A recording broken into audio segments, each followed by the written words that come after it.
And when I did this, when I shared this at the meeting, it was my vision for each and every one of their roles. What I wanted them to feel like, what I want them to accomplish with all sincerity.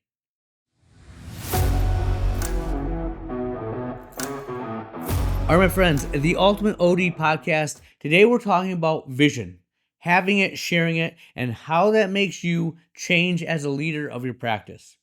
It's one thing to have a vision and have it inside your head. It's another thing to share it with your team, share it with the world, put it in a podcast so everyone can hear about it. It'll make you a better person. We have the closing thought of the episode. This is the Ultimate OD podcast. Here we go.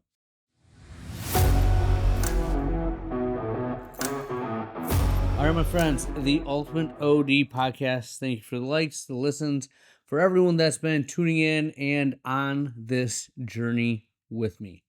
Big things have happened to the practice. We're growing, we're expanding, new associates getting his feet under him.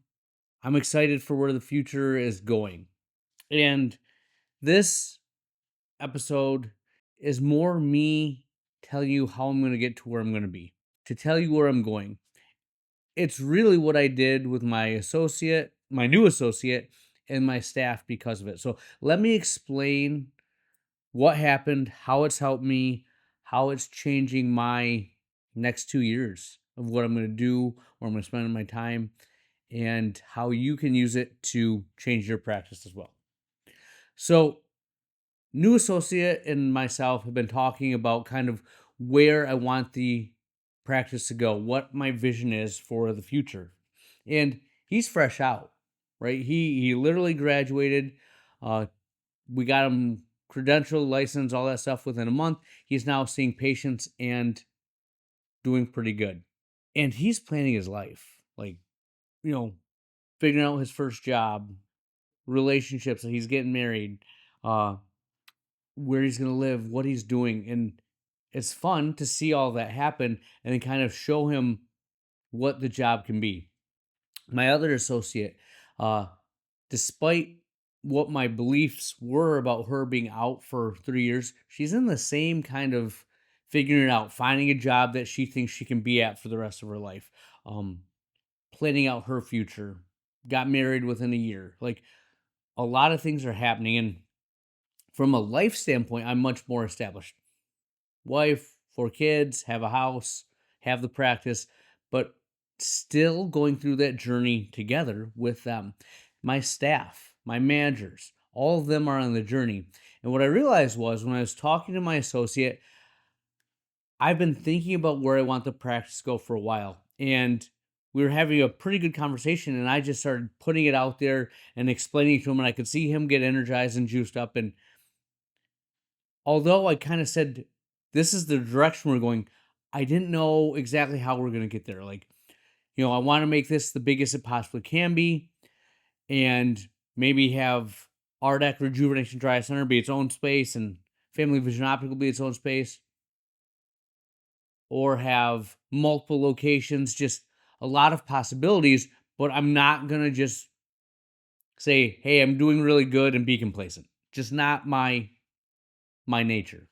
And when I was saying that to him, I realized, like, this is awesome. This is what I've been trying to do. And why it's helping is I'm putting it out into the ether. I'm sharing it with someone else.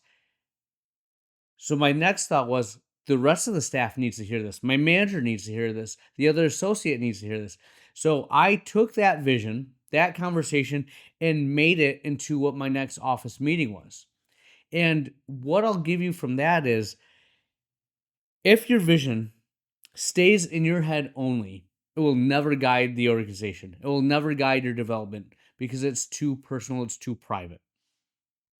Well, by sharing it with my staff, it became real, right? Private ideas are safe. They're in your head. You can always adjust. There's no way to put any actual guidelines on them. There's no assessment. There's no feedback. It's all theory. And it's stuff that you don't really hold yourself accountable to because you're like, nah, I didn't really mean that. This is what I'm going to do instead. And you pivot and you keep going and you have no real direction. Well, once I put it out to the team, everyone, it became real. It requires deadlines, plans, sacrifice, and the people in the office now can see where the organization may be going, how their roles could change and evolve, what leadership opportunities exist for them, why we're developing leads, what systems need to improve, why consistency and culture matter, and what I'm thinking about what my role is going to be. So they know as they see these changes why we are doing them. And the cool thing was, once I put it out there and shared my vision for each one of them, their positions for the doctors, they're bought in. They like that. And that's the cool thing about a vision is that if you are good, if you're the CEO and you're really the leader and you can share that vision, it will energize your team. It will give them juice. They don't want to just show up and do a job every single day. They're looking for purpose in life. Doctors want to work at a practice where they can become their best selves. Yeah, they want the business to be good, but they're selfish just like we're selfish in our own ambitions. They want to be the best they possibly can. They want to utilize their talents, their abilities. Show them how you're going to let that happen. Show your staff how they're going to evolve. And the thing to realize is by sharing that vision, it now holds me accountable. It becomes less a vision and more a promise of where we're going. And don't think that just because we said we're going to double the size of our business, they're not going to be like, well, you said double the size. We thought you meant 2 practices, or we were just going to have double the staff. It doesn't have to be every single detail. They just need to know that you're building towards something bigger, that you're committed to growth. That gets them excited too. If you have the right people on your team. If they don't, that's great for you to find out too. That's not the right person you want on the bus. And like I said, the cool thing about vision is it helps you structure your business, your organization for what it could be. And just because you develop like an organizational chart, and one of my colleagues shared an org chart with me from an office structure that's bigger than mine. And I showed that to the staff. I go, this isn't what we're building, but it's something similar. Look at these positions. Look at these roles. That's why I'm having you guys do different things in the next 6 months, because these are the possibilities that we have. And I want to grow with you guys. You know our culture. You know what we do. But I have to see if you can do these things. If not, we'll hire from outside or we'll bring people in. But we want to give you guys the first opportunity. Now, all the things that we're trying to grow and develop with our staff has more of a meaning and purpose. And as a team, we started identifying, roles of what the doctors will look like, roles of the managers, department leads, what's needed for us to have multiple locations. Things that they never really thought about, but now they're part of that journey. They're invested. And when I did this, when I shared this at the meeting, it was my vision for each and every one of their roles. What I wanted them to feel like, what I want them to accomplish with all sincerity. And people love it when someone believes in them. Because you look around, a lot of people, they just show up to the work, collect their paycheck, and get out of there. They don't have bosses that invest in them. They don't have organizations that are committed to their growth or making an impact on the world around them. They might just be looking at dollars and cents, spreadsheets and bottom lines. A vision makes it something more.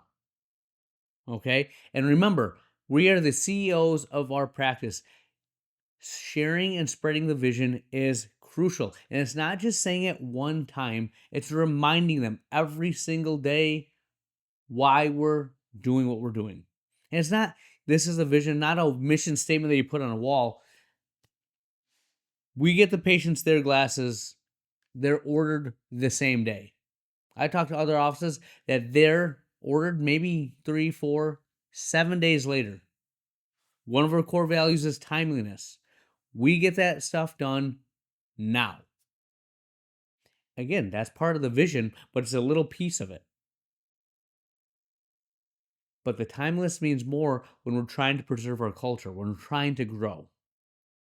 So you see how that all ties in, how that role of leadership is reminding them of your values, right? It's weird. It's not seeing patients. It's not being the most productive doctor. It's the core values that you have. It's the direction you want to go, how you grow with purpose and intent, not just because you are growing. And that's the cool part too, is with that shared vision, it's showing where the business will go, but it also shows where they can go to, where they can develop, what they can do, who they can become within that company. And belief is a magic drug, my friends. You give someone a little bit of belief, and they'll do things you never thought possible. I've seen it time and time again with the staff I have. People that had poor management or not a lot of guidance. Again, my fault. I set that tone. We're barely getting by. Maybe on the line of getting let go. Now they're thriving. It took a little bit of belief, a little bit of encouragement, investing in your staff. You invest in them, they'll give back to you if they're the right people, right? Get the right people on your team. And we talked about this a few episodes ago, but remember, the vision helps set the purpose, and the purpose explains why today's work matters. More than just a job, but something bigger. And that's the magic elixir. That's where you look at great companies. I've read about Disney, I've read about Walmart, I've read about Netflix, all these companies that have grown to bigger. Now you can look at them today and everyone company has struggles and beliefs in that. But think about what they grew. Walmart was one store. Now look at them. Disney was some dude's imagination. And now look at it. Netflix was sending DVDs to people. And now look at it. Disruptor. Change the game. Things like that are really stinking cool. And it starts with this. But the key to this now, let me take it full circle. You have a vision, you share it with your team. You get buy-in, it's now a promise for where you're going to grow and develop. There's deadlines, there's accountability. But one of the things that happens is once you do that, you show people the roles that they could possibly have, the development that they need. It comes back to you. If I'm going to grow this, if this is what we're going to do, who do I have to become? What changes do I need to make? And that's a little unsettling, right? That's where it becomes a growth area for me. Even though it's easy for us to say, the manager needs to do this. I need this type of leadership on my team. This is what I'm lacking. This is why I can't grow. Have you looked yourself in the mirror and said, what skills do I have right now that I need to develop? What things am I holding on to now that are stopping me from being the leader of this organization that I have the vision of creating? So I created a growth plan for my staff, for my manager, but then I took a step back and said, what do I need to accomplish? Who do I need to become? And that's the thing about a vision, is that every vision requires the leader to become a new version of themselves. They have to be better. We have to be better than we are right now. And that's where our identity comes in, our limiting beliefs, our insecurities, and who we are. And doctors, I kid you not, we are the most insecure people. Talk about your board scores or what grades you got. And there's, well, because of this, or I didn't really do this. You're a doctor, who cares? Right? Put a new doctor at a slit lamp and have a video of them doing their exam, and you'll hear a million excuses. Well, I'm not used to the slant lamp. It feels weird. I'm just getting, established. I'm new here, right? There's a million things that we say, but we have to lead the team. We have to be someone new. We have this identity that we're the doctor, we have authority, but now we're entering something that, how many times have you heard this? They don't teach you this in school. They don't teach you how to run the business. Yeah, but you started one, so you have the responsibility to know how to lead it and run it. Many resources out there, but are you actually putting in the effort, or are you using it as a cop out? This is why the business isn't better, because no one taught me it. Teach yourself, right? And let me give you an example of some things that I'm having to deal with, how I'm having to let go. That the new version of me is that I have to go from I'm the top producer, patients want to see me, the staff will come to me with all the questions, I'll have the answers. Right? That's how it's been the last 15 years. Now, uh success may not be as tangible, but it's the new doctors are handling a difficult case exactly how it needs to be handled. Maybe a little different than I would handle it, but getting the same result.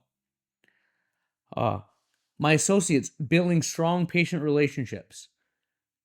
They won't see me anymore because they love what the associates are doing. That's success, right? That's giving them an environment to thrive and succeed at the cost of my patient care, probably, but that's the sacrifice. My manager being able to run the office where I'm not needed.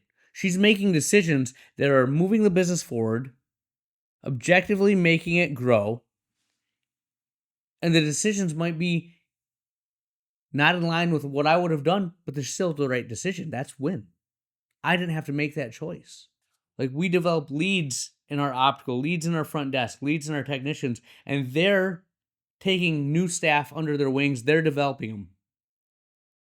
Is that a reflection of the manager not doing her job, or being so good at her job that she has a team that can make that happen? I'm not consulted on any of this. Do I have a role in it? Yes, I created the systems. I put the tools in place to let that happen.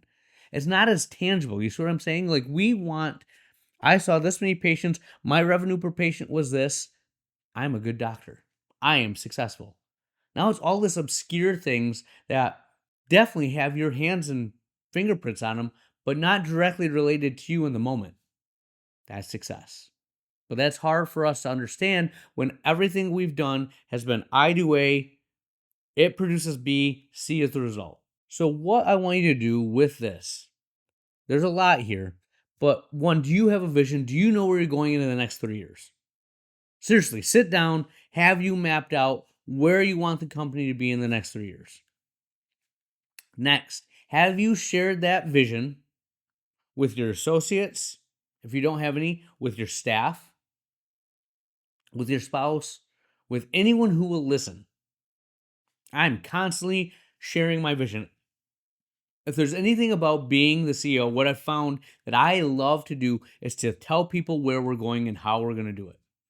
Now, that puts a lot of extra pressure on me that I have to step up and be better than I ever thought I could be. One of the things I said when I first started this journey of having the CEO mindset is I read a Napoleon Hill book, Think and Grow Rich by Napoleon Hill, and have a big mantra. And mine was, I don't know why it came. I was mowing the lawn. It said 10 million in 10 years. I started telling everyone about that. Now, again, I've made some strides. I've almost doubled my business, but I'm not at that 10 million mark. I got to keep going. I got 7 years ahead of me. I can get there, but I put it out to Ethan. I have new doctors that I'm recruiting and trying to bring on the team. I love sharing the vision for what we're going to build. I tell my staff where we're going to go, what they're going to do. But that now holds me accountable. What I haven't been doing with this, I guess I have listened to the podcast, but I haven't made it so black and white where I have a distinct development plan for myself. I have one now. A 12 to 18 month plan of what I'm going to develop, who I'm going to be, and what I'm going to let go of. You guys need to do that for your businesses. I don't care if you're just starting up, if you're brand new, this will give you more direction. You need to make your staff aware of where you want to go. So when you start making decisions, they can buy in. They can be like, I get it. They said it, they're doing it. Now, it's not legalistic, it's not verbatim, but if you're telling them, all we're going to do is be the best dry eye center in the area, you buy all the stuff, you go through all the rah-rah, get the systems in place, and then you hit a few speed bumps, and 6 months later, you're like, yep, we're going myopia management. through and through. It's the way of the future. You lose a little credibility. Were you committed? Right? This is what I see a lot, is that we say we have a vision, and then 6 months later we're pivoting. It's not a vision, my friends. That's a hope, a dream, the latest flavor of the week. Have the vision, stick to it. Again, pivot when necessary. But if you have this vision, if you really think it through, you're going to buy the equipment, you're going to implement the systems with a plan and a purpose. Listen to the past 2 episodes. We talk about making decisions, but following through with the information. That's exactly what I'm talking about here. So do this. Share it with me. I've been working with National Strategic, the Eye Care Boss program. One of the biggest things that we did initially was a 3-year plan for where you want to go, your vivid vision, right? And again, maybe it's because I was thinking about that, having conversations with the associate. But once I really got deep into conversation and started sharing that with my coworkers, my friends, it became real. And I have more juice, more energy than I've had before. Now, again, I have to become something I've never been before. That's scary, but that's exciting, because who I was great, but I had that feeling in my gut that there was more for me. I could be something bigger. And what I've done is change my perspective on success. I don't have to be the number one producer. I don't need to be the KOL that everyone's looking at and saying, man, he's a dry eye expert. Still like that, but that's not my motivation anymore. I want to create a great organization, a great business that I can share with other entrepreneurs, other doctors like yourself, and we can build empires together. That's what I have. We'll have more for you next week. Where has the time gone? We are to the closing thought of the episode, and I will leave you with this. It's from Brad Stulberg in the book, I believe, The Way of Excellence. There is no greater illusion than thinking the accomplishment of some goal will change your life. What will change your life is who you become in the process of going for it. That's exactly what I'm talking about with this vision.